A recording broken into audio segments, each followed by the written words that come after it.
நம்ம எத்தனை லட்சம் ஆண்டுகள் எத்தனை யுகம் தாண்டி வந்திருக்கிறோம். இதெல்லாம் சொல்லிக் கொடுக்கணும். அது மட்டும் இல்ல, வெறும் பரிமாணம் தான் இஸ்லாம் மதத்துக்கு. நம்ம சகோதரர்கள் அதுவும் மதம், எல்லா மதங்களும் இறைவனை சென்றடைய நோக்கத்துல தான் அவங்க உருவாக்கப்பட்டது. அது எல்லாருமே நிறைய பிரச்சனை இருக்கு. அது மட்டும் இல்ல, சீக்கிய மதம் வெறும் கொஞ்சம் வயசாக, ஆனா ஹிந்து ஜனாதன தர்மம் வந்து எத்தனை யுகம் சொன்ன இல்ல, எங்க இருக்கிறது? கிருதாயுகம், திரேதாயுகம், துவாபரயுகம், எத்தனை லட்சம் ஆண்டுகள். அப்ப நம்ம வந்து எப்படி இந்த உலகத்துக்கு வழிகாட்டுறோம்? நம்முடைய அடிப்படை, நம்ம மதத்தினுடைய, நம்ம தர்மத்தினுடைய அடிப்படையே ஜீவகாருண்யம். எந்த உயிரையும் துன்புறுத்தாத நமக்கு முன்னோர்கள் சொல்லி தந்திருக்காங்க. 138 வருஷத்துக்கு முன்னாலே வரலாம் அவர் வந்து அப்படியே எல்லா ஆங்கில கலெக்டர் வந்து அங்க வந்து சொல்லியிருக்காரு. அவர் அப்படியே ஒளியா போயிருக்காரு. அதுக்காக பிறந்திருக்கோம். நம்ம கை வெட்டப்பட்டு கால் வெட்டப்பட்டு துன்புட்டு சாமிக்கு பிறக்கல. எல்லாருமே ஒளி உணவெடுத்து இறைவனை அடையதான் இங்க வந்து பிறந்திருக்கோம். அப்ப நம்ம மைண்டுக்கு வந்து ஒரு 5 விதமான ஃப்ரீக்வன்சி இருக்கு. காமா அலை, பீட்டா அலை, ஆல்பா அலை, பீட்டா அலை, டெல்டா அலை. டெல்டா ஃப்ரீக்வன்சி சொன்னா 0 என்று 3 வரை. அது வந்து சித்தர்கள் இருப்பாங்க, எண்ணமற்ற மருந்து. சித்தர்கள் இருக்கிறாங்க இல்ல, சித்தர்கள் எங்க இருப்பாங்கன்னா அவங்களுக்கு வந்து எண்ணமே இருக்காது. சிவத்தை கூட அப்படி லைட்ஸ் இருப்பாங்க. அவங்களோட ட்ரெஸ் இருக்க கூட அவங்களுக்கு தெரியாது. அதான் சித்தர்கள். அவங்களோட ஃப்ரீக்வன்சி வந்து 0.3 ஃப்ரீக்வன்சி, மைண்ட் ஃப்ரீக்வன்சி. அதை டெல்டா மலர்கள்னு சொல்லியிருக்கிறது.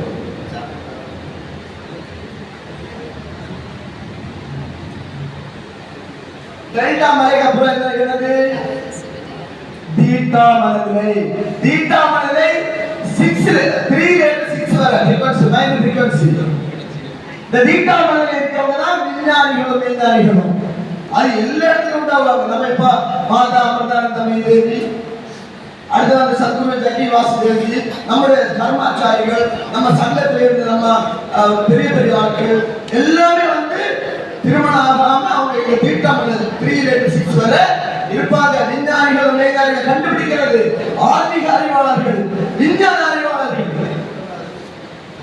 3 இருந்து 6 ஃப்ரீக்வன்சி, 6 இருந்து 12 வரை ஆல்பா மைண்ட். ஆல்பா மைண்ட் என்னது? மிகப்பெரிய நன்றி உணர்வு, மிகப்பெரிய மன்னிக்கை குணம். மிகப்பெரிய நன்றி உணர்வும் மிகப்பெரிய மன்னிக்கை குணம் இருந்தாலே நம்ம உடல் இறைவாசம் மிக்கதாக மாறும். ஆல்பா மைண்ட் நம்ம எல்லாரும் வாழ வேண்டியது. நம்ம ஃபேமிலி எல்லாம் இருக்கிறவங்க ஆல்பா மைண்ட்ல தான் இருக்கணும். இதுக்கு அடுத்த ஸ்டெப் பாருங்க, பீட்டா மனநிலை. பீட்டா இது வந்து 12 இருந்து 30 வரை ஃப்ரீக்வன்சி. பீட்டா மனநிலை இருக்கவங்க சோகம், விரக்தி, கோபம், பழிப்பழி வாங்குறவங்க எல்லாம் இருப்பாங்க. பீட்டா இவங்க எப்பவுமே கேன்சர் சோனுக்குள்ள இருப்பாங்க. இவங்க எப்பவுமே ஆக்சிடென்ட் சோனுக்குள்ள இருப்பாங்க. காரணம் என்னன்னு சொன்னா, இவங்களுக்கு வந்து நம்ம உடம்புல கிளாண்ட்ஸ் இருக்குது, சுரப்பிகள். அந்த சுரப்பிகளோட பேரு பிட்யூட்டரி இருக்குது. நம்மளுக்கு மெயின் சுரப்பிகள் பேர் வந்து பிட்யூட்டரி, தலைமை சுரப்பி. பிட்யூட்டரி வந்து இந்த புருவ மத்தியில வந்து செக்ரேஷன் ஆகுது. அந்த பிட்யூட்டரி கிளாண்டை ஸ்டிமுலேட் பண்ண வேண்டியதான் நம்ம வந்து நெத்தியில பட்டு வைக்கிறோம் புருவ மையத்துக்கு.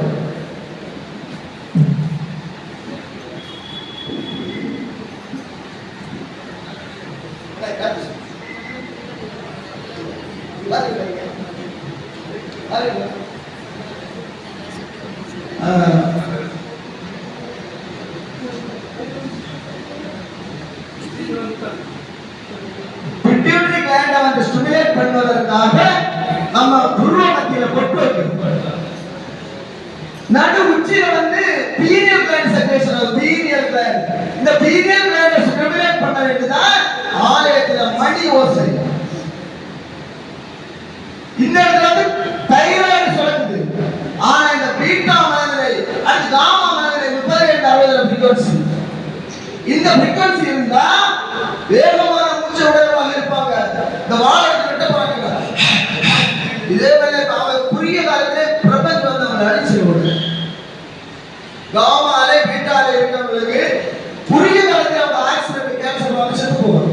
ஏன்னா அவங்களுக்கு எப்பவுமே ஒரு வயர்ல வந்து ஒரு எரிச்சல் இருந்துட்டே இருக்கும்.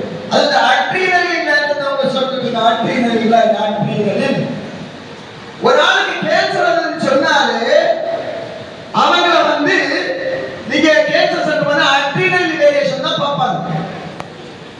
இந்த அட்ரினல் கிளாண்ட் சுரக்கிறதுனால தான் நம்ம மைண்ட் ஃப்ரீக்வன்சி காமா பீட்டா ரேஞ்சுக்கு போகும்.